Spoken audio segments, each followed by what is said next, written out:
So sorry if we seem a little distracted. There are a lot of people showing up for this living room, so we're just keeping an eye on the number of people coming in. But welcome everybody. If it's your first time joining us, thank you. For everyone coming back, thank you as well. My name is Maggie Gabos. I'm a consultant with Christina T. Miller Sustainable Jewelry Consulting. And we provide strategy, guidance, and education on responsible sourcing and sustainability for the jewelry industry. And we'll share our website in case you aren't familiar with us and would like to learn a little more. Oh, not everyone in the waiting room. Okay, so the living rooms are these informal virtual hangouts that really came out of the time we've been in quarantine, haven't been able to see each other. But I think it's ended up being something even cooler because we're able to connect with people all over the world on these issues that we all care about. So we cover different topics every month. We love to hear your feedback. We love to get your ideas for what you'd like to talk about. So I'm also we have Paris, Bogota, London. Well, yeah, we got it. We got it all. So I'm going to share this form as well if you'd like to share your feedback or share ideas. And so thank you all for showing up, and thank you as well to those who contributed with the pay what you want option. It really helps us be able to provide these sessions, which we love to do. So thank you for supporting us. So a few housekeeping rules. We are recording, and this video is going to be in the public realm. So just keep that in mind if you're coming on video and speaking, and know that that will be shared publicly. We encourage people to share and to speak up. You're also welcome to put questions in the chat box, but when you're not speaking, we just ask that you stay muted.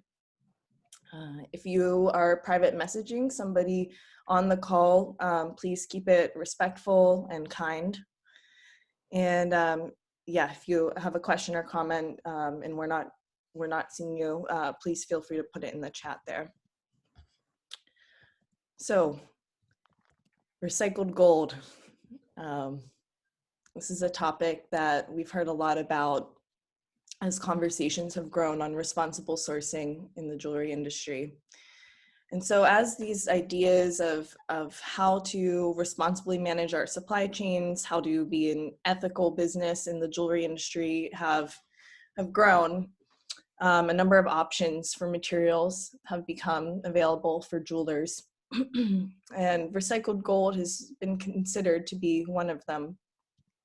But really, as an industry, we're still at a very early stage of really understanding this material, and it's our belief that we need to have some more critical conversations about what recycled gold actually is, what does it actually do, and what can we say about it.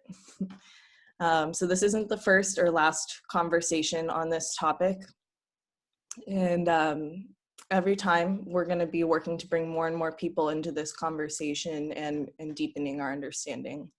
And so this is just to say that today is not meant to get into a heated debate over recycled gold or artisanal and small scale gold. This session is really meant to just bring facts into the open so that we can increase our understanding, ask better questions, and make more honest claims about the materials we use. This living room is the preliminary session to a webinar to follow that we're doing in partnership with Initiatives in Art and Culture. We have Lisa Koningsberg on the call here to speak to that a little bit more in just a moment. So we're trying to look at a variety of perspectives here and identify the areas where we still have questions or we'd like to go deeper with some experts on that Initiatives in Art and Culture session. So just keep that in mind that we'll be talking more. And we've invited some guests to speak to the different perspectives on this topic.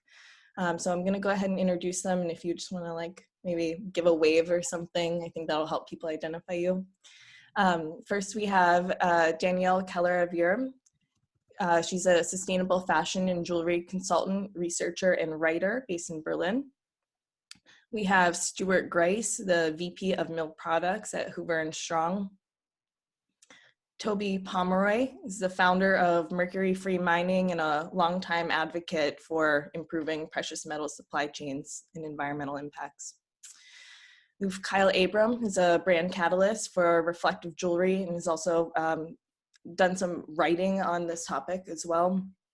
And again, our partner in this session, Lisa Koningsberg of Initiatives in Art and Culture. So I'm gonna let Lisa take it away, tell us a little bit about Initiatives in Art and Culture, and go ahead. Thank you. Okay, well, thank you very much.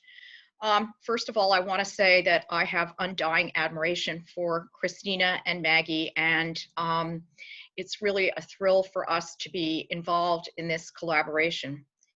And one of the things that we share is a desire to explore issues and unearth dimensions that perhaps haven't been thought about or really discussed enough. For those of you who don't know, I, if you will, come out of the world of objects. And so everything that we do, if you will, originates with the idea of visual culture. And what is it made of? Where do those things come from? What does it mean? How does it reflect meanings in the world? So a very obviously complex and complicated network, but that is our point of departure. And about 10 years ago, I founded something that I guess in shorthand is called the Gold Conference. And it grew out of a project. The reason I want to give you a little genealogy is to give you the sense of community that develops over time.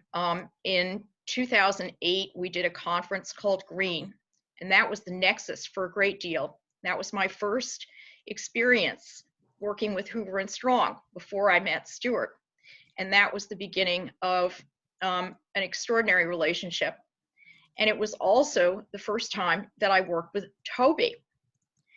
And this was before Mercury Free Mining Challenge, if you will. And this Green was part of something that we have done on culture, fashion, materials, zeitgeist, if you will.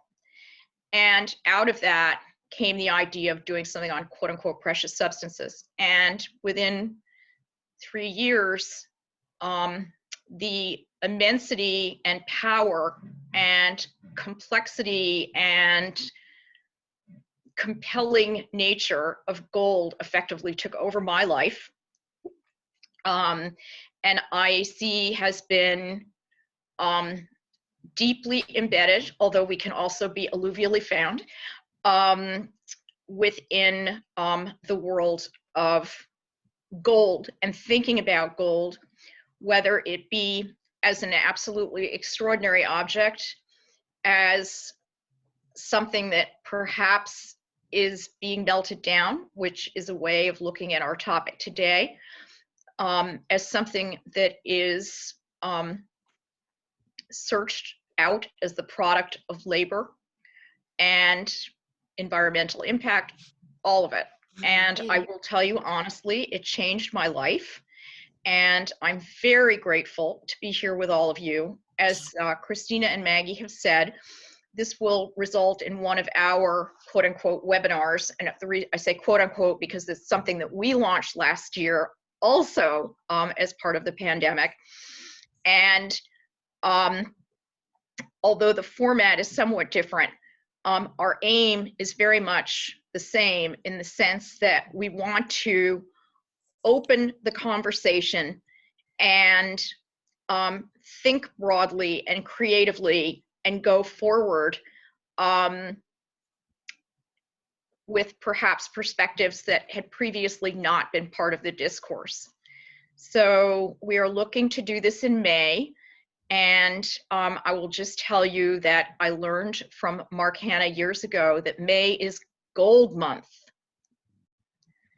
So I'm not sure if I've addressed the questions here, but IAC, you can find us as Initiatives in Art and Culture. I welcome any of you to reach out to me directly. My colleague Erin Welsh is on this call, and we are thrilled to be part of this and so happy to be with all of you today. Thank you, Lisa. Okay, so we're going to go to Christina to give us some history and context on this topic, and then we will get into a discussion with our guests here. Thanks, Lisa. Thanks, Lisa. Thanks, Maggie. Hi, everyone. One of the things I wanted to share is, and everyone has come into this space in different times, you know, in their personal history. For me, my personal history in unpacking the origin of my materials and where they come from happened from 2000 to 2003 when I was a graduate student pursuing a degree in jewelry and metalsmithing, right? So out to, you know, make objects. And in 2004, Ethical Metalsmiths was formed. And it was already early on in that process where the research that I was doing had everything to do with industrial scale mining or large scale mining. At that time, I really wasn't even aware, quite honestly, of the incredible reach of artisanal mining globally. You know, we all learn what we learn when we learn it, right? You can't know it until you learn it. And the reaction, especially to the intensity of large-scale gold mining, is to immediately look for something else. To immediately look for an alternative to, like, that is not what I desire to support in the way that it's currently being practiced. And so as time went on, I started to meet people like Toby Pomeroy, like Lisa Königsberg, and many others who were also either creating space to have the conversations or were pursuing solutions that seemed like they made sense. So for Toby, you know, and we have Stuart Grice here, would the two of you wave, please, so people can see you? You know, there was this response to, you know, is it possible to offer a clear, traceable, recycled, at least from the point of origin of the refiner, have recycled content that jewelers could use in direct response to not wanting to support large-scale gold mining in a way. And so, you know, it was around, what, between 2010 and 2012 when Hoover and Strong pursued the Scientific Certification Systems, SCS, responsible source certification for its material.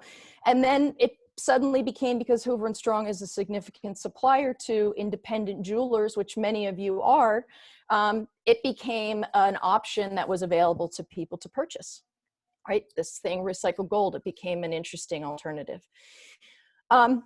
What we're seeing now is that there is increasing demand for being able to acknowledge and say that you're purchasing recycled gold. And so one of the things we're going to share today are some of the various definitions that are out there. There are many. Just about every organization that is dealing with reused gold has a different way of describing what it is. We're also trying to unpack this question of, you know, are you really achieving what you want to achieve by sourcing recycled gold? And so everyone can kind of answer that question in their own way, but that's one we're going to try to unpack a bit with our guests and with each other in the chat. So at the same time that Ethical Metalsmiths was founded in 2004, it was also the launch of the No Dirty Gold campaign. Just give a wave or something if you are familiar with that campaign. And for a lot of folks, the No Dirty Gold campaign was a sort of an invitation into activism in this space, because it came along with a campaign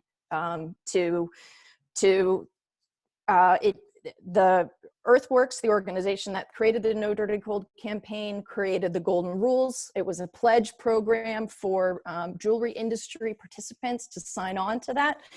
And so there was, you're sort of seeing kind of the beginning of a galvanizing of a community of people that want to see the way their materials are sourced in a different way.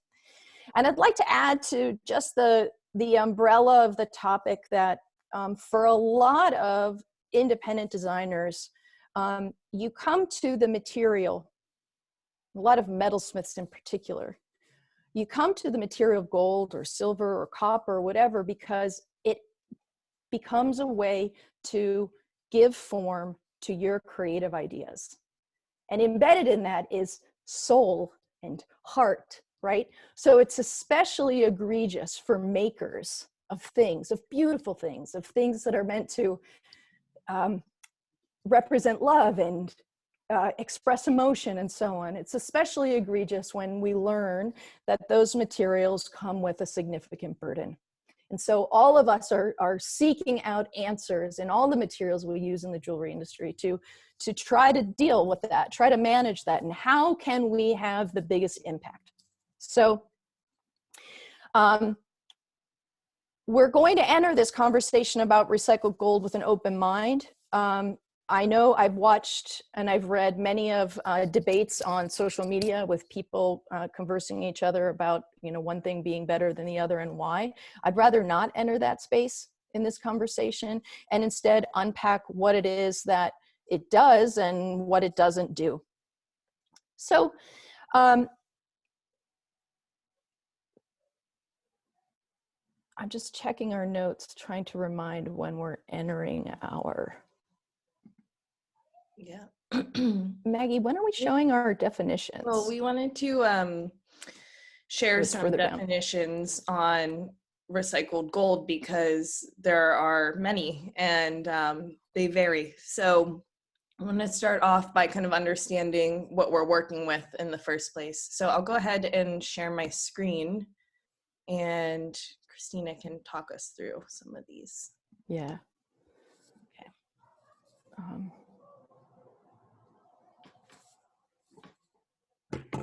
Okay, so we have at the end of this, these slides, this is something that we'll be able to make available to you so you can see all the definitions in one place.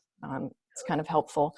And at the end of the slides, there is kind of a summary of various definitions in one place. This is not even all of them. So the International Standards Organization, ISO, has also conversations about recycled content and the claims that can go around that. But the reason it's important to address that these definitions are fairly new. They haven't always been around, even though gold has been recycled forever, right? So they are serving a purpose of explaining where the material enters into the use supply chain, right, versus being stored somewhere. We've got, billions and billions of dollars worth of gold stored above ground on every continent. But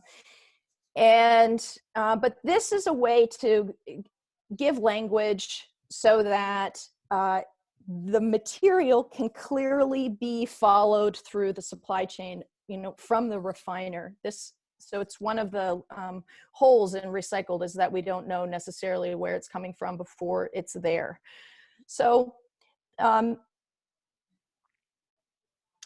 what I wanted to draw a parallel to in this, as we get going, is that when you hear the word recycled, and this is for us to unpack further, but when we hear the word recycled, take a second and jot down in the chat, if you don't mind, what comes to your mind? What gold do you think is being recycled when you hear the word recycled? Or in your ideal, what do you think that it is? Curious, for those of you that can drop. So even a little more, yeah, so post-industrial, what does it look like? in your ideal? Is it jewelry? Is it bullion? Is it a bar of gold that was sitting, at a bank and then gets shipped back for manufacturing? What does it look like? Refinery waste? E-waste, jewelry, electronics, scrap, refinery waste. Right. Doesn't involve mining. Already used by a consumer. Right. Post-consumer. So post-consumer seems like a bit of a trend in this. And so when we then compare what comes to your mind to what the definitions are on the screen and how diverse they are in what can be included as a feedstock of recycled gold, we have a case where one of the biggest challenges with all of this is how we talk about recycled gold publicly and some of the claims that are made. So an equally kind of faulty definition that creates a different view in our imagination than perhaps what it actually represents is the conflict diamond definition that's part of the Kimberley process. So as a reaction to that definition, in marketing, in public facing things, the word conflict free is often used to sell diamonds. But we know that that is not the case when you imagine the word conflict in the things you think of. The KP definition is very narrow. Similarly, what typically comes into your imagination when you think about recycled gold is not necessarily the same thing. So recycled claims being environmentally friendly or so on can be a bit challenging. So I don't want to, I want to hear from other people. And we're going to make those definitions available to you quickly. Right now.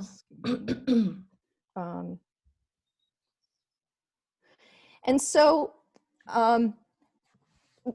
what is evident from those definitions is that it's a very short distance from the mine to recycled feedstock, right? And so you don't know if the material is coming from, how recently it came from a mine. And it's also can be an avenue for gold of complete unknown origin entering the supply.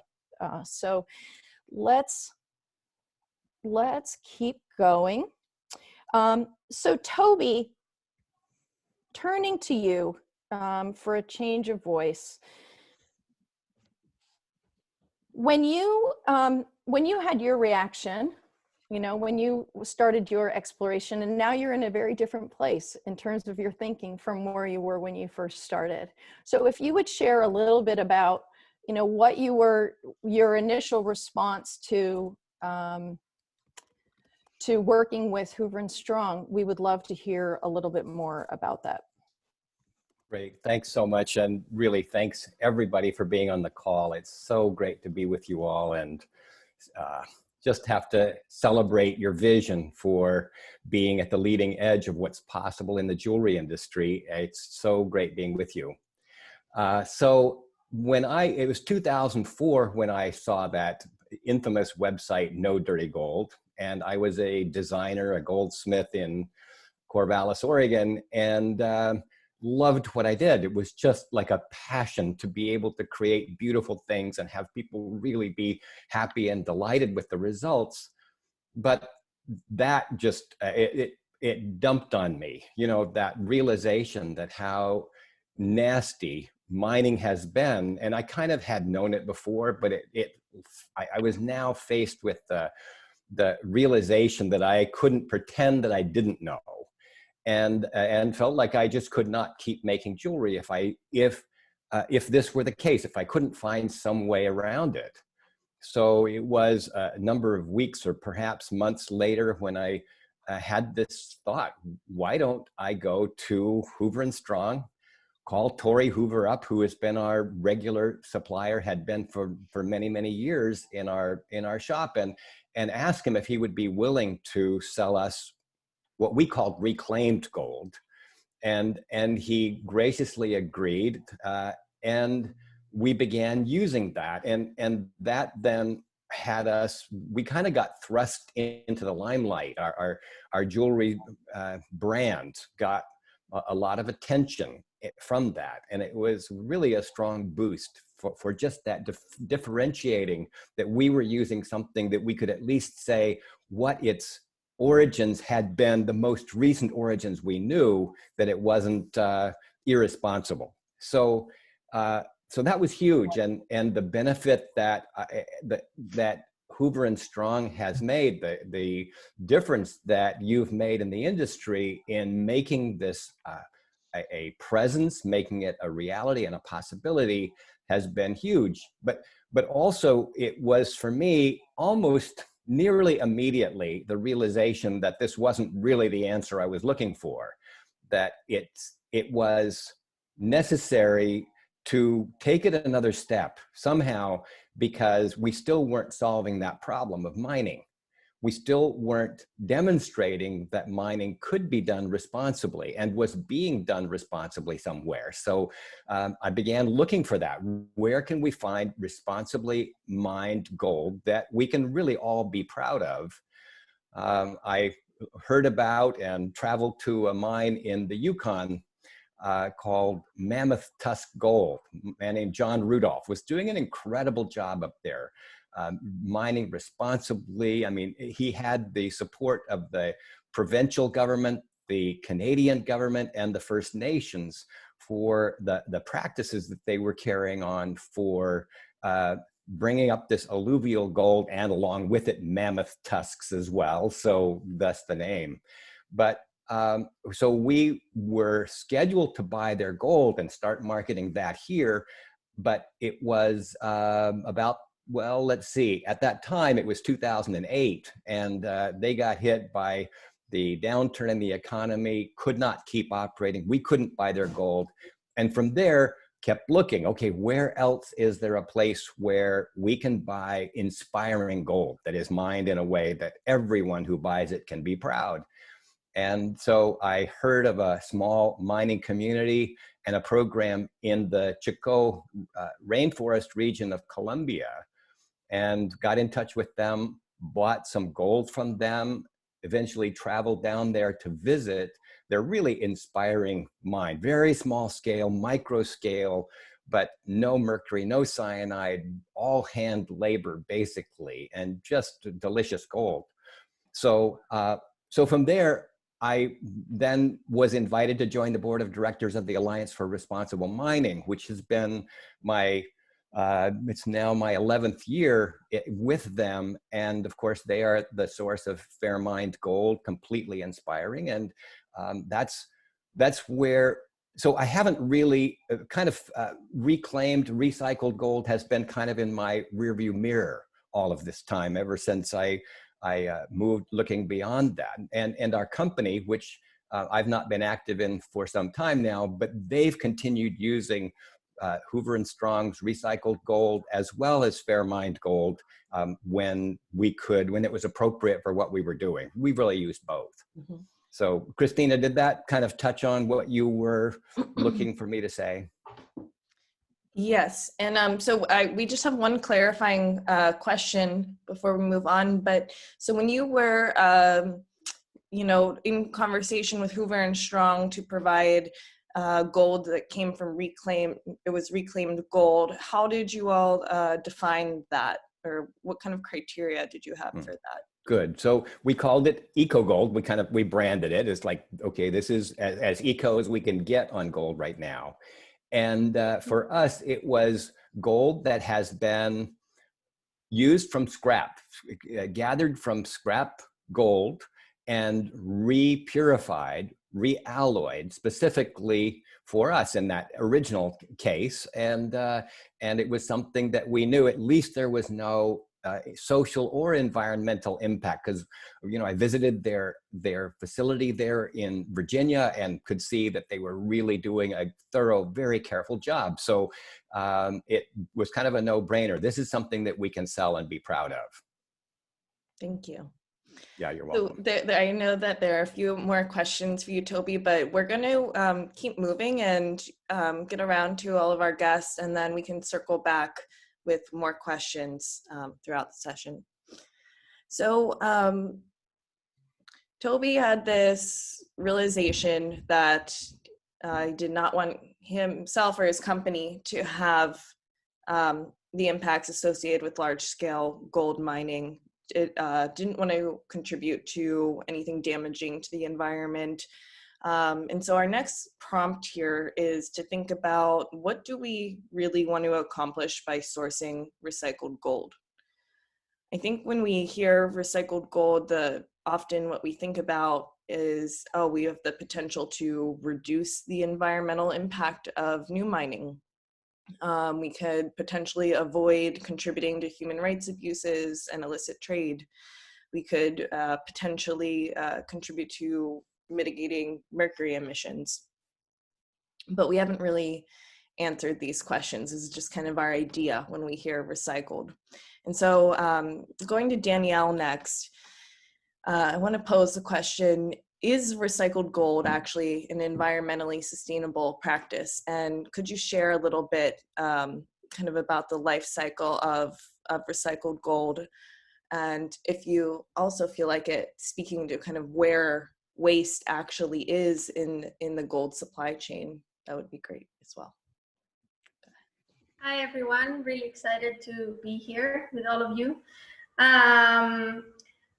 These are quite big questions. I would start by saying that I don't have the full answers to all of them. And I think one of the first challenges is the fact that there is a big lack of data. So when we think about recycled content in general, we have this assumption that it's for sure more environmentally friendly because it saves every resource, which to a certain extent it does.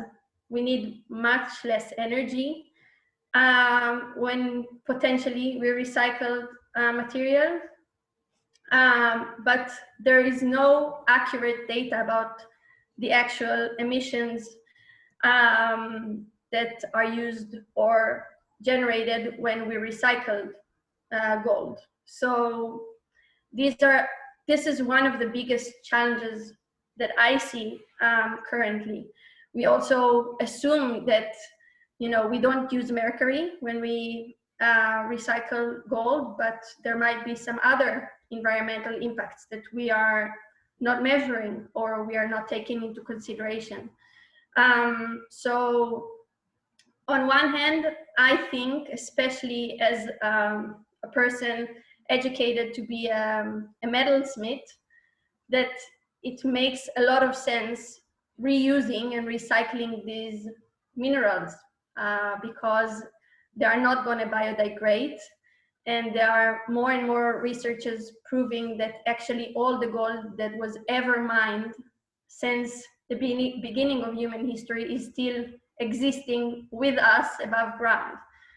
So when you actually think about that, we are talking about like hundreds and thousands of tons of gold. And this is just when we talk about gold, not mentioning silver, not mentioning copper, not mentioning brass, any other metals that is used in the jewelry industry. And of course, it's relevant also to precious stones and diamonds.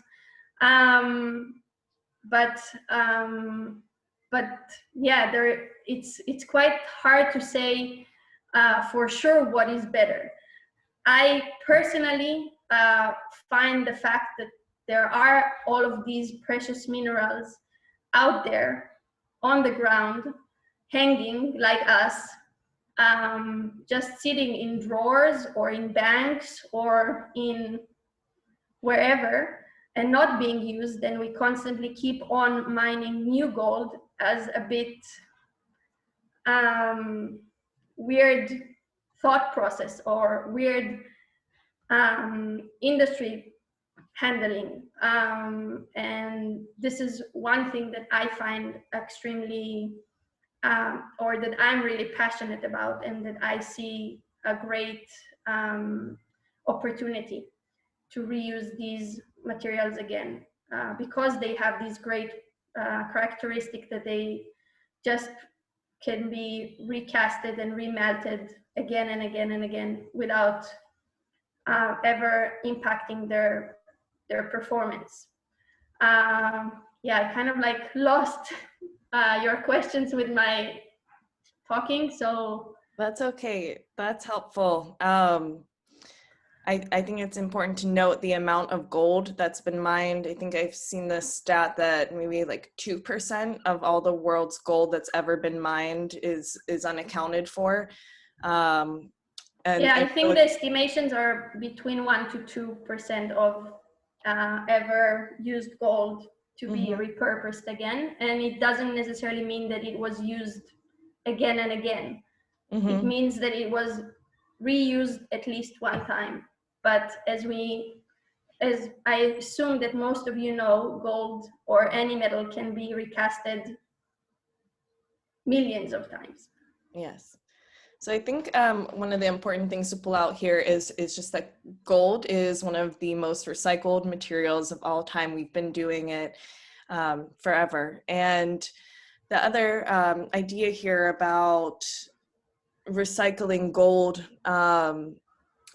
being related to reducing new mining, we've seen that that's really not the case. Like Danielle noted, you know, we could imagine that that's a pretty ridiculous idea, that we have all of this gold lying around, that it would be really easy to create circular supply chains for. However, gold isn't like other materials because it's a financial asset. It's not just something that's important to the jewelry industry. It's a financial resource all around the world, and so that element really contributes to the demand for new mining as well. So Danielle's written some great pieces on developing circular supply chains in the jewelry industry, and we'll share those in the chat there. But next, I want to look a little more closely at what the actual process of gold recycling looks like. You know, are some alloys harder to recycle than others? How does a third-party certified line of recycled gold compare with other types of more general recycled gold? So we're going to go to Stuart to hey Stuart, tell us a little bit about what's the actual process like for Hoover and Strong in recycling this material. Yep. Okay. Hi there. I hope everyone can hear me. I'm at work and somebody's just turned on a really noisy machine in the background, so I hope it's not disturbing anyone. So our recycle process, we purchase off our customers, predominantly US, but not completely US, jewelry scrap or unused jewelry.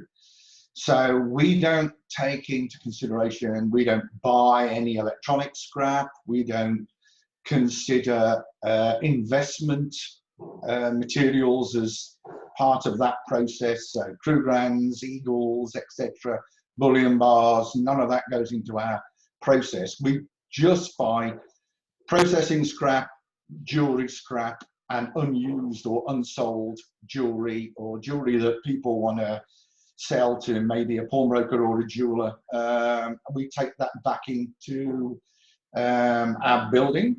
We take those materials and we smelt them, we assay them, we agree with the customer a price for that material, we pay the customer out, and then it enters into our refinery process, which is actually what they call a secondary refinery process. A primary refinery process is when you go from ore.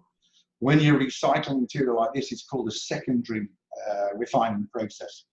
So what we do is, it's basically a process called dealloying. So we will get the gold, silver, platinum, palladium, but for the purposes of this conversation, we're talking about gold, so I'll stick with gold. So we get the gold via our process back to 24 karat, typically 3 nines plus, and then we take that and realloy it into our own materials to sell on to the jewelry industry.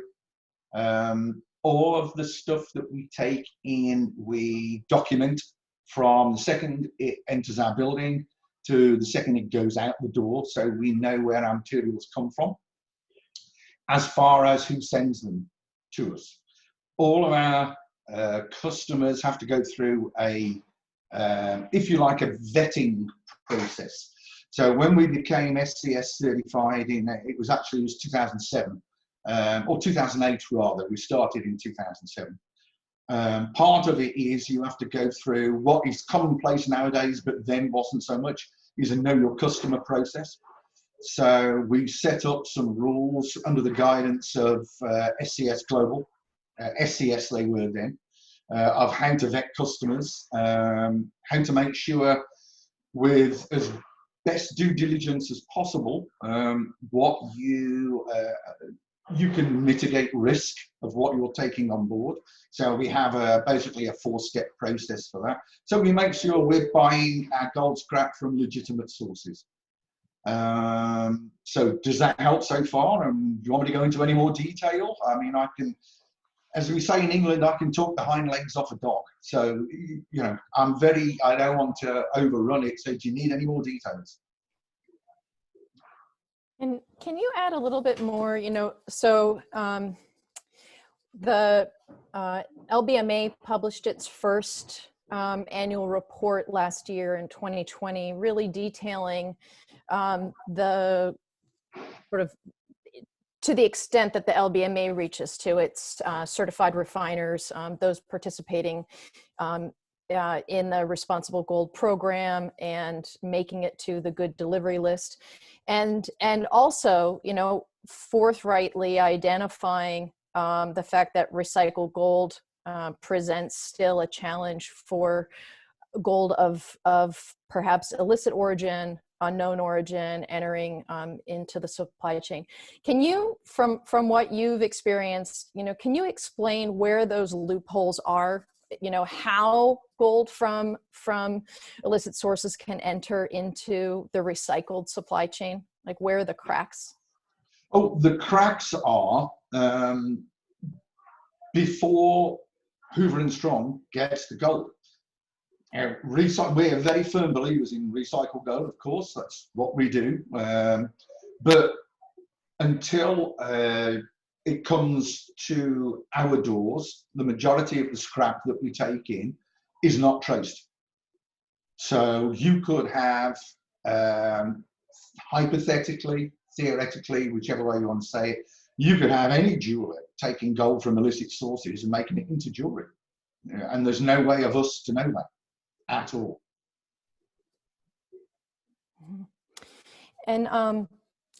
And of the, you know, of the available, you know, so in other words, the recycled material, you know, it could be coming as recycled in a variety of ways. It could be coming from not long ago newly mined, even though the majority of the, you know, we've established very clearly here that all of the world's gold is still on the surface of the earth and available in some form or another, right?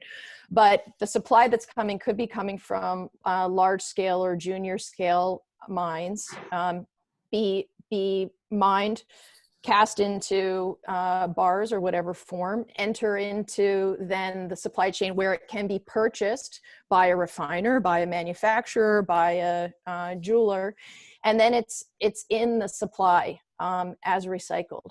So that's just sort of a point of clarification. The other thing that we were hoping you could speak to a little bit, Stuart, is like when it comes to the details of the refining process, can you tell us a little bit about how you know, what is the technical aspect of it, you know, and how do you keep track of, you know, is the expectation of a refinery keeping track of its greenhouse gas emissions, for example, a fair expectation to have of refineries for customers that are interested in the footprint of their gold? So is that something that you can monitor? And are some alloys more, do they cause more, do they have a larger footprint than others? As far as footprint is concerned, I wouldn't say they do. Some alloys are harder to refine than others. So if you have your traditional yellow, red, green golds, they're all basically gold, silver, copper, zinc, and they're very easy to refine using the process that we use, which is the Miller process. If a gold alloy like palladium white gold has got platinum group metals in it, that does tend to complicate the process a little bit. So in general, what we will do is we will take those alloys and do a traditional wet refining method. So our standard golds we put through the Miller process, and the Miller process is a chlorination process. So what you do is you basically take the scrap material that you've purchased, you turn it into casting grain, but more, they look like cornflakes. We want big surface area. So we turn them into these gold cornflakes, and then we chlorinate out all of the base metals. It's a very clean process. It's a very scrubbed process. It doesn't use any acids, chemicals, stuff like that. So as far as emissions and waste is concerned, it's very good. But when you do that process, platinum group metals can affect that somewhat. So we tend to send palladium white golds through a different refining process. Although with the cost of palladium at the moment, there's not many people buying and using palladium white golds. Also, one of the biggest alloys, family of alloys out there that are sold are nickel white golds. America, predominantly. For the Europeans in the audience, that is not the case, but for the American audience, nickel white golds, yeah, and nickel can have some effects on the process, so you have to make sure you don't put too much nickel into each refining batch, so to speak. Once you've chlorinated all the base metals and other things out, you then end up with a material that's about 97, 98% pure gold. And you then electrolytically process that out to 3.9s plus, 397, 398, very occasionally 4.9s gold, and then that's sent back into our standard processes. So really, as far as footprint is concerned, I can't give you any numbers, but if you look at a typical mining process, so let's just take a small scale mine or a medium scale mine, large scale mines as well, but basically most of the gold comes from ore, so you have to process the ore. When you process the ore, you then have to put it through a process to get the gold out. So, and all but a few will probably be a cyanide process. Once you've done that cyanide process, you end up with what you call a doré bar. They'll cast a doré bar. If you remember, that's what we saw in Colombia when we went. And then the doré bar will go through the same process as recycled gold. So really, as far as processing concerned, recycled gold just comes in right at the end. That's the relative footprint of recycled to newly mined. But it obviously doesn't take into any consideration where that gold has come from in the first place. That's impossible to know. Does that help? Thanks so much. Yeah, it does. Might help people understand, you know, what's happening when they send their own scrap in, what's happening with that material. So to continue on, we were also curious about just for Stuart and Danielle, and Maggie touched on this earlier, but you know, there's a program kind of in sustainability work, kind of life cycle analysis work, where you're looking at where the various impacts are all along the entire supply chain. And so for jewelers, a lot of times we look at our own the moments that can be controlled. So there's the purchase of the material from somewhere. What are there any waste moments kind of in that occurrence? In the production of the object, you know, what chemicals are you using in your studio? What gases are you using? How are you processing? if you're catching your waste material, all your gold dust, your scrap, et cetera, which hopefully everyone is, right? I've met people that haven't done that, you know, or weren't taught to do that, believe it or not. So there's that, and that's not waste, you know, in the sense that we understand it. That is saved, and then when you have enough, you send it in for the refining process. Then you have, you know, when you're shipping it out, you might have some waste in terms of the packaging material, you know, that you're using. That's a place of potential impact, you know, for it. You have the shipping cost, you know, and then the piece of the jewelry arrives in a person's hand, and in the wearing of that piece of jewelry, there's little to zero impact in the use of it. It's very different than an appliance that has gold in it. The computer, for example, that we're using now, it uses energy while it's being produced, and it's very difficult to reclaim, you know, at a later date. Waste is also occurring in the stream. So that's another one of those things where recycled is often pointed to. It's like, well, the waste rock, you know, at the mine, which is all the rock that doesn't have valuable material in it, is called waste rock. The mine also has other waste. It has waste water. So we have kind of these places along the chain as the material moves that we have to keep track of when we look at the overall impact of our material. And it just seems important to bring up. I want to share just one story really fast. Is I visited the very well-known Bingham Canyon mine in Utah. It's known as a copper mine, but they produce a lot of silver and gold there, and molybdenum, which is used in different applications, also, you know, in tech. But I drove, someone else was driving, I was in the passenger seat at 50 miles an hour on the highway along the edge where there's so much mine waste from digging out, there's so much rock waste from digging out the Bingham mine that they don't have enough room to store it near the mine. So they store it in these other locations. And so literally driving a 5-minute drive at 50 miles an hour, and the 3-4 story tall pile of ground up rock continued that entire distance. So it's a very intensive process that we're trying to work our way to understand, you know, where we're making a difference. So I want to go to Kyle next, because part of this is also the scale of us, you know, if we're talking primarily small independent jewelers, and we want to know, you know, are we really having the impact that we want to have when we're sourcing recycled? Is that the place where independent jewelers who, relative to the big scheme of things, purchase very little? You know, if you look at how much gold is being stored in central bank vaults, for example, or how much gold is being purchased annually by the country of China for storage and for production, like our impact as this small group is small. So Kyle, you know, where you've your role, you've been giving some thought to this.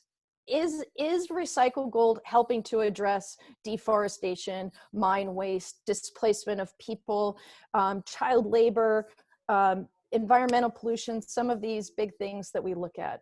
Is it doing what we expect it to, in your opinion? I mean, it's not. Recycled gold is, I mean, first of all, thank you everyone for this wonderful discussion. I kind of came into this prepared to fight a little bit more because this can be a heated issue, and I often, when I'm writing about these, kind of feel alone with Mark. And I've heard a lot today that I really agree with, and that's great. That's really music to my ears. So as has been acknowledged, recycled gold does not decrease new mining. It does not decrease LSM or ASM. And so, yeah, recycled gold, I see that as sort of a neutral thing where, yeah, you're not contributing to new mining, although there is that issue of something could have been mined in a horrible way 6 months ago and be recycled, and now it's ethical somehow. But, so yeah, you're not contributing to new mining, hopefully, but you're also not doing anything to help miners, especially ASM is what I'm concerned with. Because LSM is more about, I think we all are kind of aligned against that. It's not really the best for the earth, or doesn't really tend to benefit people in those countries either whose minerals are being taken. So ASM though is going to continue no matter what, because this is a hand-to-mouth economy. People are mining to get $1 or $2 a day to feed themselves and their families.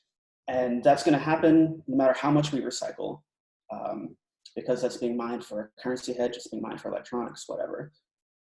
So I think knowing that, and knowing that people are out there mining, and that they're mining in really unsafe ways for themselves and their families, being poisoned with mercury, and also contributing to, I mean, ASM gold mining is the largest global contributor of mercury contamination. So that is a massive issue for all of us here. So knowing that, I think the best thing that we can do is try to help ASM miners and try to source from ASM sources, which is a whole other topic, and I don't want to dive into that too much because there are a lot of difficulties with that, of course. But the main point that I want to make is that, yeah, recycled gold is great. Let's not stop recycling gold. Of course not. But let's also, we cannot be satisfied with recycled gold as the ethical solution for gold sourcing. You know, and I don't think we have to be. In the UK, there are over 300 fair trade gold jewelers. In the US, there's a few Fairmined gold jewelers. I'm sure probably many of them are here right now.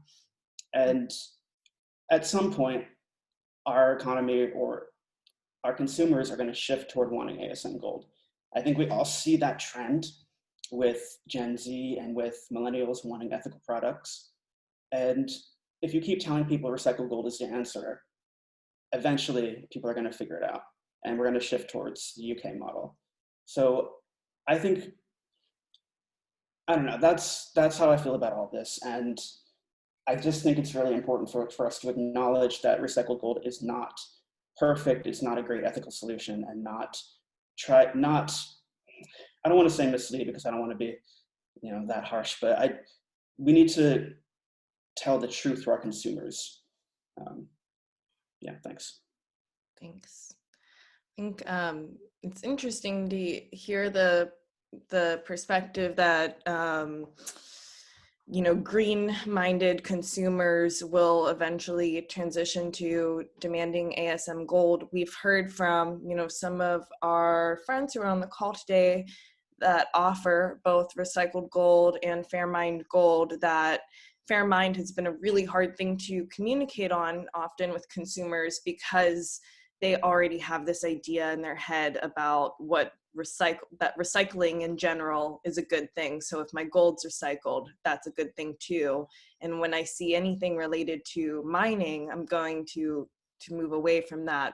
And so this is something that's come up over and over again, but we do really have a need as an industry and as people to build awareness with consumers about what recycled gold actually does versus other kinds of gold. But while we have Kyle on the mic here, I wanted to also ask, so Kyle, you are a co-writer and co-signer of the BIPOC open letter to the jewelry industry. And I'm wondering if you would like to speak at all to how our choice in precious metals materials can relate to anti-racism practices in the industry. Yeah, I'm not a co-writer, just to clarify. I did sign though. Yeah. Yeah, so I mean, that's another thing in terms of shift towards what consumers are going to want in the future. And even now, there's a lot of energy in the US and in fact, worldwide, towards support for the BLM movement and towards support for BIPOC people. And that can be extended to producer communities in Africa, even South America. And so I think we're gonna start seeing a much bigger shift toward fair trade style products and fair trade style sourcing. And I see that as, I mean, that's great, but it's incredibly important. It's like, it's so long overdue. Like this gold mining has been an absolute like travesty for most communities. It's horrible. And it shouldn't be like that. And there's no reason why people can't be paid a fair wage and like mine safely and not be horribly exploited every day of their lives. There's no reason for that. And I think I want to do what I can to push for that not to be the case, you know? And I think that we're seeing a lot more energy, and we'll continue to see a lot more energy and push for that sort of thing, and that sort of awareness, and that sort of ethical consumerism, or whatever, however you want to define it. Thank you. So again, we're turning the cube, or the multifaceted Dungeons and Dragons die for yet another, you know, bit of angle to look at on this topic. And I want to add that, you know, where we really get stuck as a community is if we pit good, bad, and we try to frame it in overly simplistic terms, because this is all really complicated stuff. So I want to share that, you know, even large-scale gold mining, right? The thing that often we tend to look at through negative eyes only. There are occasions where it is bringing economic benefit when run really well to the community where it's happening. And so there are ways to advocate for more responsible gold mining, right? And to participate in those conversations.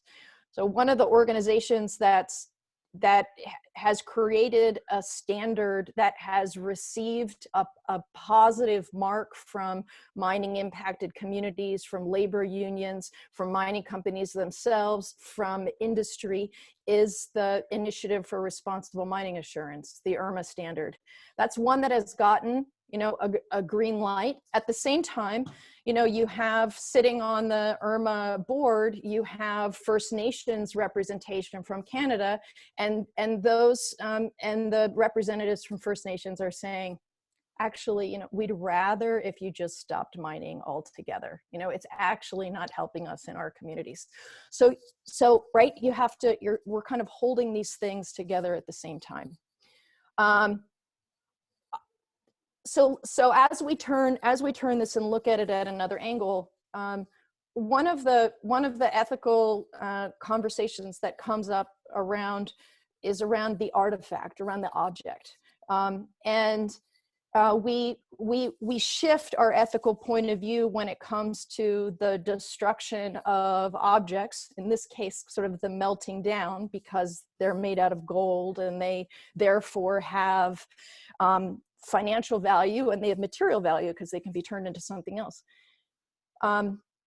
So in certain contexts where we are vehemently opposed to, you know, a culture over here destroying a cultural relic, and then ourselves, we're willing to destroy things for various reasons. For example, all the monuments that are being torn down globally, you know, in light of the Black Lives Matter movement. It's just an interesting concept to like look at the fact that we do destroy things that we've created, and we melt them down and we turn them into different things for different reasons. So to Lisa Konigsberg, our in-house historian, you know, one of the most hurtful stories that I ever heard, one that really left with me, is the story of the Incan gold. And in the Incan capital of Cusco, where there were all kinds of incredible golden artifacts, including gold hammered out so fine that it was garden leaves and flowers, right? And, you know, in the period that it was of the early colonialism, Spain went and robbed the Incan beauty of its place, right? And it melted down gold that had been culturally turned into something really beautiful. It didn't stand for money in that sense. It was representative of something else. And it was melted into a bar, right? It went from being art to being money, right? It went from being art into being this commodity thing.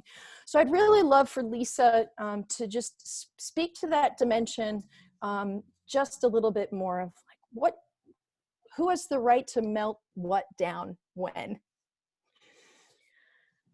Well, I mean, that's an incredibly complicated question.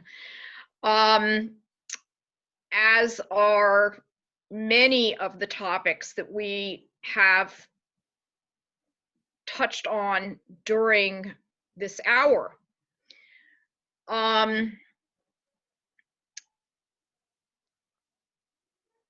If you have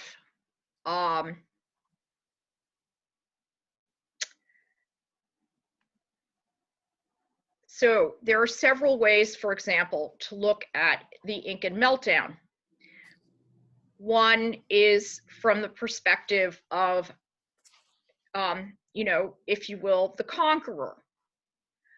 And I'm not defending this, I'm simply articulating. Then there is the perspective of the culture immediately being robbed. Another perspective is the future and what is the impact on our understanding of a particular culture by virtue of the destruction. And are we in a sense editing history so that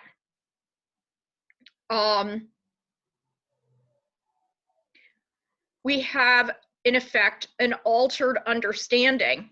And I mean, one of the things that makes society is compacts of understanding. So I may not be a specialist in X, you may not be a specialist in Y, and yet we have certain social compacts. So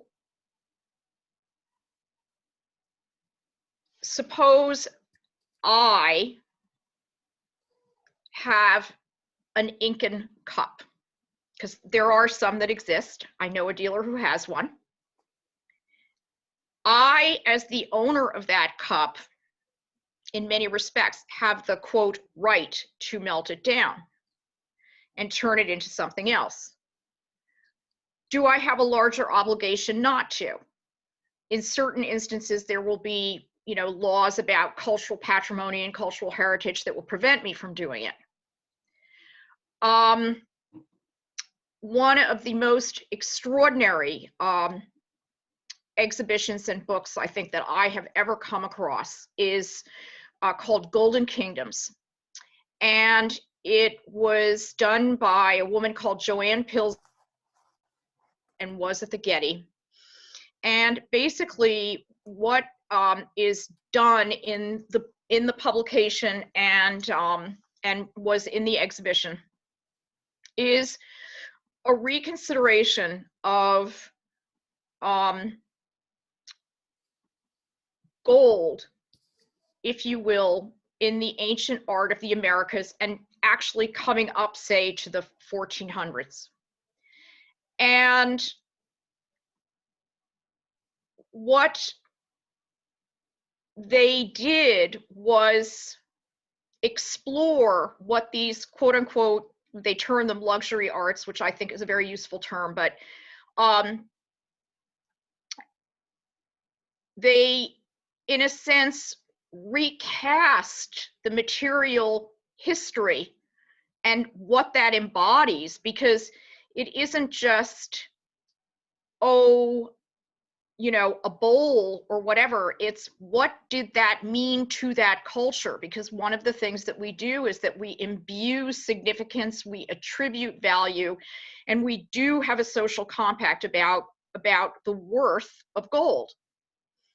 And so the question of who has the right, what does destruction do, is a very, and also what can be born from destruction is, if you want to call it destruction, maybe we should have a less harsh term, repurposing. But these are really complicated questions.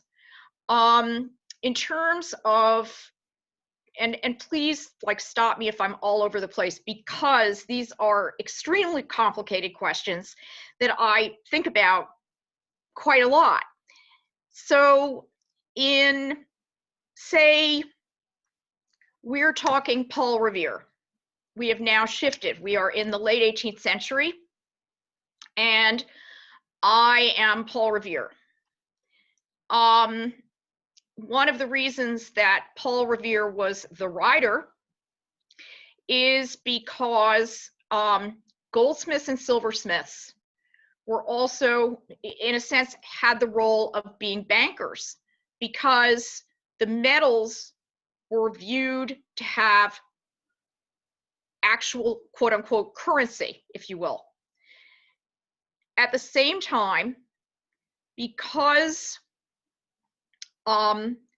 objects made of precious materials were smaller and also treasured, they tend to be harbingers of style. But at the same time, they would be, if you will, melted down at times by their owners, who would go and say, well, hey, you know, I don't want this Queen Anne simplicity anymore with a little medallion. I want something that, you know, is soaringly Chippendale, or I mean, Chippendale is a furniture style, but I'm trying to kind of give you a sense of how somebody who owns something that is a repository of value, in a sense, they might wish to repurpose it. And I was, in anticipation of this conversation this morning, I was thinking about, oh my God, there was a silversmith called Edward Winslow, and he made these incredibly fantastic sugar boxes. There are several of them that still exist. And I was thinking, oh my Lord, what if all of them had been melted down? We wouldn't even be able to refer to that, perhaps also because there was no photography at that point. Maybe there would have been some drawing in some volume, but again, you know, the issue of text is complicated. So it becomes very complex. On the one hand, I want to have my objects be in fashion. I'm the owner. On the other hand, I want to preserve perhaps my family's history or cultural history. On the other hand, my uncle dies, and he was in the jewelry business. And I've got 400 ring settings. And effectively, they're all the same. There's nothing distinguished about these objects. They were going to get stones. For whatever reason, it's inventory. I have it. And I decide I want that to be repurposed. In 3 circumstances, I might be in the same role, but my obligation might be different. The expectations might be different. And the amount of loss and gain might be different. And I also wanted to refer back to what you were saying, Christina, about the monuments issue. Because one of the problems with making choices about removal or destruction is you take away the opportunity to learn and teach from it, in addition to everything else. Or you might make a decision contextually at a moment that you then cannot, if you will, reconsider. And I know what I'm saying sounds very ponderous, but at the end of the day, I think what we need to keep in mind is that there are often multiple things that in the strictest sense might be correct, and in the broader sense might create some problems. But similarly, this also relates to definition, which is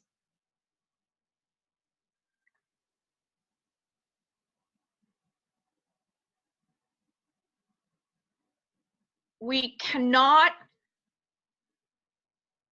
become, in my view, so orthodox in the service of one thing that we don't see the array of possibilities that either are or can be if we work to make some of them better. Lisa, thanks. I'm gonna, sorry, given the time, we have a lot of questions. So I'm Sorry. just gonna pause here. Sorry. No, it's been great. You've been able to turn it multiple times, and we also heard a wonderful story from Estelle. So thanks for sharing that in the chat, Estelle. If you all want to go backwards, you can read a bit about an experience in Mongolia, right? It's just very similar to what we're talking about, melting objects. But on the like cusp of people's interest right now is like, okay, so I have a customer, I'm trying to sell them jewelry, right? They are an aware customer. They want to know where their materials come from. They have a point of view, and it's a challenging sale. Some of them are more interested, some less. So Wing Yao, can you unmute yourself? We would love to hear from you. Your point of view sparked a flurry of conversation in the chat. Hi. Hi. Hey everyone. Can you hear me Hi. okay? The internet is not so great, so let's just like hope that it'll behave for this. I'm so glad that we're having this conversation because recycled gold is very much in the independent designer market, and it's very much like a reason to talk about. It's like one of the points that jewelers use to talk about how sustainable they are. I also use recycled gold. I also use and am very passionate about our use in Fairmine gold. And I see the challenges in using Fairmine gold in like the marketplace in terms of like the making the premium work in a competitive like pricing that works for the consumers. And so, you know, like I see customers that come to us and are like fairly well researched, and I see a lot of customers who aren't, and they really just like rely on the marketing that they've been served to guide them in their purchasing decisions. And so I think that this, you know, like I think educating our customers, whether you call that marketing from your brand or whether you call it like just pure education as a designer to a customer, that's so important. And I agree with everything that everyone's discussing here. It's really exciting to hear this all in a forum. But I think one of the greatest challenges is like, well, how do you not shut down and like dishearten consumers who like want to be making responsible choices and want to be like voting with their dollars? Like if one of the reasons why I haven't educated our customers on like the perils of like illicit gold in recycled channels is that like, well, there aren't a lot of options for them that they can actually afford unless they're going down like a one-of-a-kind route and can actually afford that Fairmine gold. We've tried many times to integrate Fairmine gold wherever we can into our main collection, but price point is like a very interesting issue, not only for some independent designers, or not only for consumers, which is like the focus of what I'm talking about, but also for independent designers, which is what some people chimed in about in the chat. And so like, I think that I wonder like, how can we collectively like educate our customers on like what options they have while we're educating them of what they should be cautious of and like how the industry actually operates. Because I think it's really easy for consumers with like the limited dedication they are able and to put into this type of research. Sorry, I'm losing track of what I'm trying to say. I think customers, I think this is a lot to expect customers to like know about. And so like they really rely on designers and they really rely on brands for that education. But if we tell them that recycled gold that they should be cautious of recycled gold as well. Like what options are they left with other than feeling disheartened and shut down? Like if they can only afford something that's like under $400. And that is a lot of money for a lot of people who are buying fine jewelry. I think that like how I think we can do a lot of work in the one-on-one and the one-of-a-kind, like smaller business, like format, but like how do we compete against like mass like desire for those goods in the first place that drives like the ability to finance this change that we're looking for in the first place? I don't know. I have a lot of questions, but like I think there's a lot of work to be done. We can call it marketing, we can call it education. I see them all as like kind of the same thing for my brand, Wake. By the way, that's my brand. I guess that's what I'm just putting out there. Was that my question that I wrote in the chat? Sorry. Can I say something just really quickly, which is, I think Wing is, something you're bringing up is incredibly important, which is that, you know, at its best, marketing is education and education is marketing. And what you hope, I would think, is that you bring as much veracity that is a plus about your product, in your case, quite lovely, to the customer or the world of the customer, if you will, when you are not making a directly personalized statement to an individual or, you know, little cluster of people. And that's one of the reasons that words matter so much.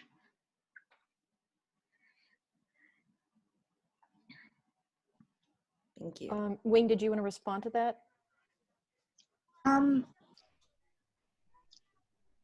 I'm sorry, could you repeat the question? I'm getting a little bit distracted by the great questions in the chat as well. Yeah. And my mind got split. That's Sorry, okay. Let's save it. Let's save the fact that we have a recording of this and we have the chat to refer back to. And this is not the end all be all of the conversation. Obviously, there's so much that we didn't get to. It's interesting that we started the conversation with recycled gold, and a lot of what's happening in the chat right now is the affordability of ASM. Bob Goodman, can I put you on the spot a second? The reason I want to put Bob Goodman on the spot is he's a retailer. He's not communicating. Let's like set this up. So we had Wing talking about Wake, right? And in that brand space, she is having to communicate primarily with your customers in a digital way, like you are you're an internet business. So language and how people find you and how you use words in the, you know, the cleverness of Google spiders going through your information, right, is really important. How you use language and how you connect with them on social media. For Bob Goodman, he's primarily people that walk in his door. So there's something that I learned from him that I would love for you to share, Bob, when it comes to the actual like over-the-counter sale of the recycled ASM story. And so if you would tell, you know, the way that you watch your customers, you have the luxury of seeing their faces, right? Even though they have masks on now, you still have the luxury of seeing their faces. And you give them some options. Or you sort of quiz them to see what they're interested in, and you sell them on what they're interested in. So could you unmute and tell us a little bit about that? So at the risk of upsetting anybody, if I do, I apologize in advance. I don't know how many retailers there are in this forum versus direct-to-consumer designers. And I think that they're probably really different. Unless you do a significant number of shows or high-end craft fairs where you are interacting face-to-face with the customer. That's what I do every day. Well, hopefully you have a customer. And I'm not sure if I'm saying I'm going to answer what Christina's asking me to or address, but the concept that Fairmine Gold is too expensive for people is only a concept if you make it that. If I tell somebody, oh, well, you're paying an extreme premium for Fairmine gold, therefore this piece of jewelry is more money than a similar piece of jewelry made out of recycled gold, they're never going to know. And then it just becomes a function of whether it's within their budget or not to buy. And I think you realize what a customer is interested in and what they're not interested in is by having a conversation with them. And when you realize that none of what we're talking about today is of concern to them, then you just leave it by the wayside and you don't try to educate somebody who's not interested in being educated, you know? And if you can sell, you sell them a piece that's Fairmine, then you sold them something that's going to make them happy, or make somebody who's getting it happy. And you've also been able to move forward the positive impact that the Fairmine gold makes upon the world. I think it's, and again, I'm not being critical of Wing, by all means, you know that. But I think you guys are operating in a totally different world when you're operating direct to consumer and you're operating over the internet rather than face to face with a customer. So your assumptions and your ability to interact with that customer are completely different. Is that what you wanted, Christina? Yeah, you touched on it. It's sort of the idea that, so for instance, if you want to sell, you know, one of the things is if you want to sell ASM gold, if people aren't interested in the origin, they're more interested in your design, they're more interested in your gemstones. But you personally want to make a commitment to one supply source or another, you don't have to sell on the source. You have to be able to answer someone's questions. If they say, where is this coming from? You have to be equipped and fully ready to answer that question. But you don't necessarily need to sell on the ASM story or the recycled story if that's not of interest to the customer. Right, that is what I said to you. That's and right. so you're still selling, if you are personally, as the jeweler, invested in one or the other, let's say it's Fairmine gold, you can still sell that Fairmine gold whether the customer is aware of the gold's origin or not. Right? You can still push for that. So we recognize that this is a conversation that would like to continue. Some of you are in Europe and you're very tired and it's the end of the day. Anyone that would like to stay on, we can stay on for an additional 10 minutes to keep talking, but we also understand if you just want to drop off quietly, thank you for joining, and we'll see you, but we'll stay on until for another 10 minutes. Go ahead, Maggie. Thank you. I would just love, because I know it's getting late there too, Estelle has shared some great insights in the chat, and so I'd love if you wouldn't mind just coming on with your mic to speak to some of the things you've mentioned here, particularly Maggie. about the ASM gold. Yeah, sure, on the ASM gold. Okay. This is really fascinating for me because we've been working as part of the Zahabu Safi project along with Maggie and Christina at Levin Sources alongside global communities in a USAID funded program to try and build commercially viable and conflict-free supply chains of gold from artisanal mining communities in Eastern Democratic Republic of Congo. And I've been working on trying to make responsible minerals trade a reality from ASM since 2004. Well, and began in diamonds actually. And this dilemma of what do we do about the higher price of ethical gold has been there the whole time, and it's been really fascinating and exciting to hear people speak about how you just don't tell the consumers that it's more expensive, you find out their price point. Is it to do with how you sell it? Right, I find that exciting because one of the biggest barriers for us in getting this Congolese gold to market at a price that allows that gold to be bought in the local market in Congo to compete with the dirty money supply chains that we're competing with, right? is the fact that it will be more expensive. And it will be more expensive for a whole host of reasons. But if I just list a few and help you understand them, remember this is a conflict affected situation. And the 20 million ASM around the world in gold in 80 countries aren't all in conflict affected situations, but many of them are in situations of exploitation and marginality and vulnerability. So some of what I'm saying will be transferable to other situations. So the first, and I'm sure Cristina Villegas can add extra on this later if I don't say it enough. So the first thing is that when you're operating in a situation where the artisanal miners are working informally or in some cases illegally, and we can talk about the ethics of that, that's another whole conversation. But often it's very hard for them to be legal or fully formalized.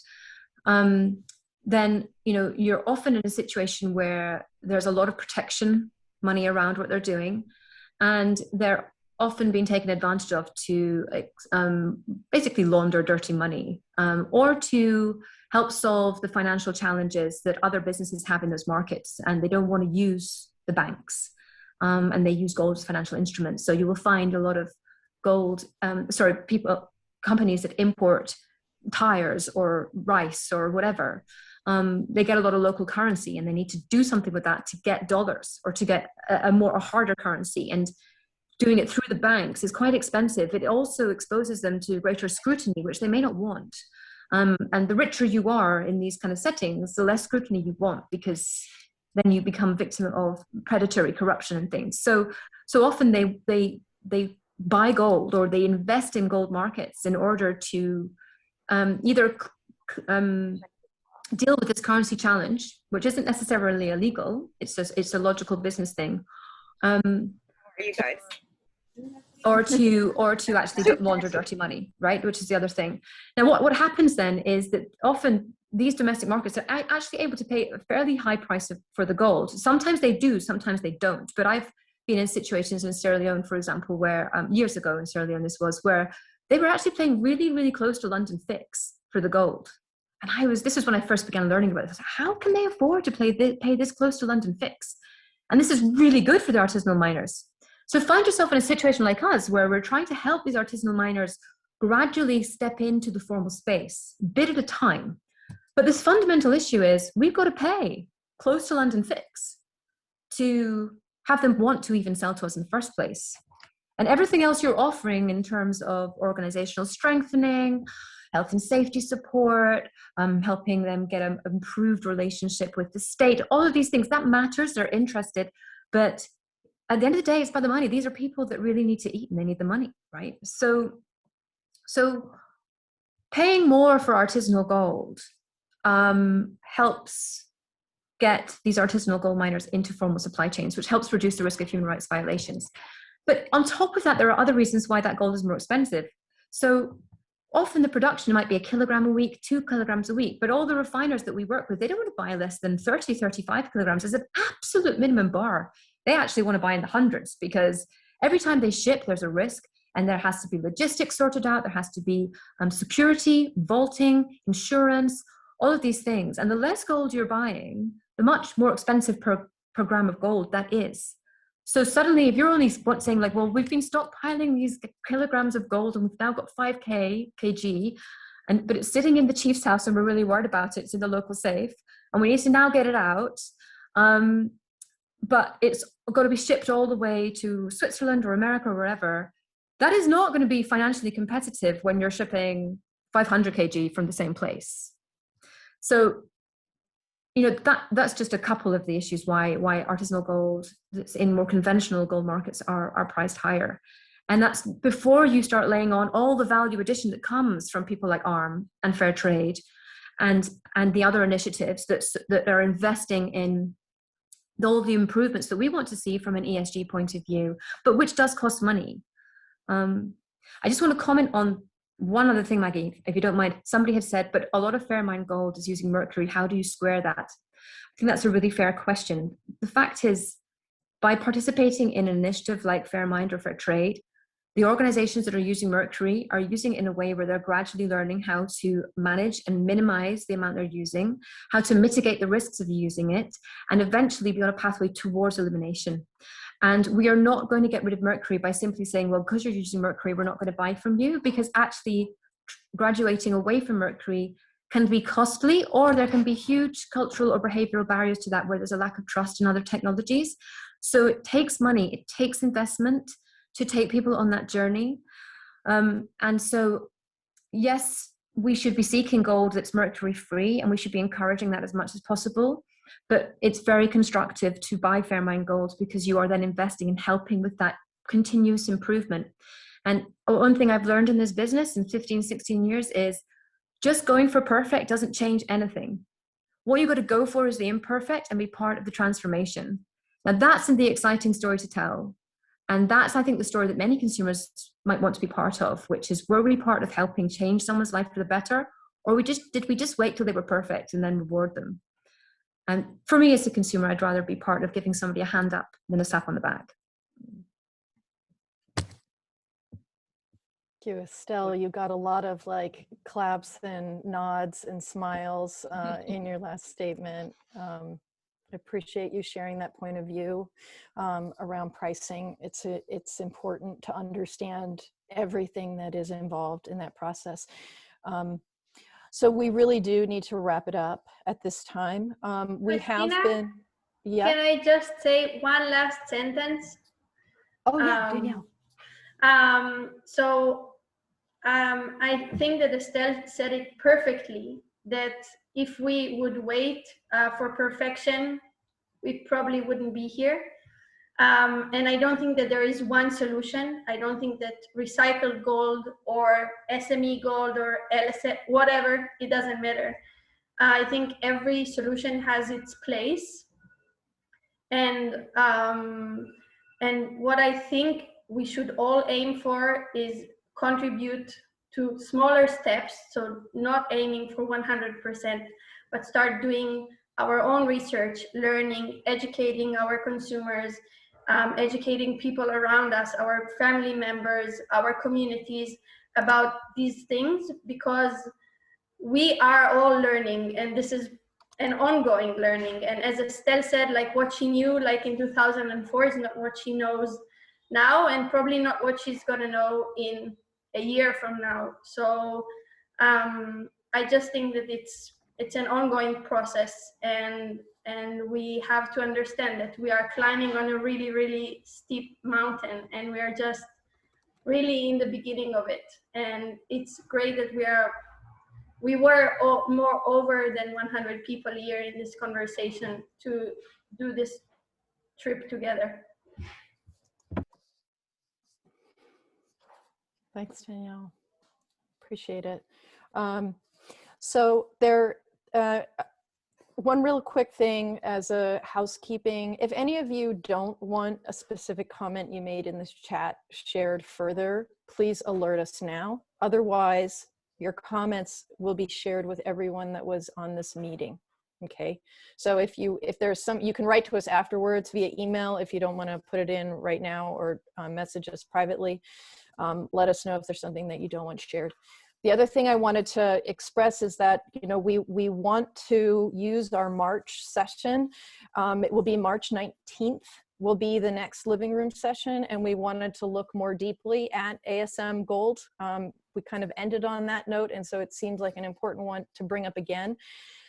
Getting, you know, some tips. It sounds like something that people would really appreciate are tips for the pricing models and the marketplace. So I think if that is something that people are interested in particular around ASM, we could share many more stories like the ones Estelle's shared, you know, on what the initiatives that various NGOs and others are working on in collaboration with artisanal miners on the ground. But I'm just wondering if it might be helpful to have some really practical conversations with this group about the kind of coordinating for the marketplace. We'll share your ideas. We will do our takeaway email that will go out to everyone here in our mailing list. Thank you very much for coming today. And I think we're leaving in some regards with more questions than we came in with. And frankly, that's the idea. So it's We great to also see want to everybody. say thank you from IAC for allowing us to be part of this, and we'll keep this conversation going. May for sure, and many times thereafter. And thank you, Christina and Maggie. Yeah, thank you. And thank you, everybody. Yeah, I want to give a special shout out to Toby, Stuart, Danielle, and Kyle for being our Thank you guests very much. today. And thank you all so much for coming and contributing to this conversation. I really look forward to a round 2 on this. The recording will be posted probably after the weekend. Thanks. Yeah. All right. Thank you. Bye, everyone. Many thanks. Have a great Take weekend. good care. See you. Thank you. Warmest thoughts, everyone. So great to be with you. Bye-bye.